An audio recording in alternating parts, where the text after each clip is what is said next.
بہت سارے نوجوانوں کو اس بات کا نہیں پتہ کہ جب بھی امام زمانہ عجل اللہ فرجہ شریف کا نام آئے تو اپنے سینے پہ ہاتھ رکھیں اور کھڑے ہو جائیں، یا اپنے سر پہ اس طرح ہاتھ رکھ کے احتراماً کھڑے ہو جائیں۔ جب بھی جہاں بھی امام وقت کا نام آئے تو اس عمل کو لازمی کریں، اس سے آپ کی دنیا سنورے گی، امام علیہ السلام کی معرفت ہوگی۔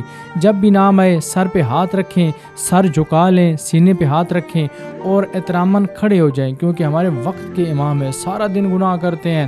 ہماری ایک نگاہ نامحرم پہ جب پڑتی ہے تو 40 سال کی عبادت ضائع ہو جاتی ہے۔ اور امام فرماتے ہیں کہ میرے ظہور کی دعا بھی مانگتے ہیں اور ان چیزوں پہ عمل بھی نہیں کرتے کہ جو میں کہتا ہوں۔ ہمارے ایک گناہ کی وجہ سے امام زمانہ علیہ السلام کی ظہور میں 40 دن تاخیر کر دی جاتی ہے۔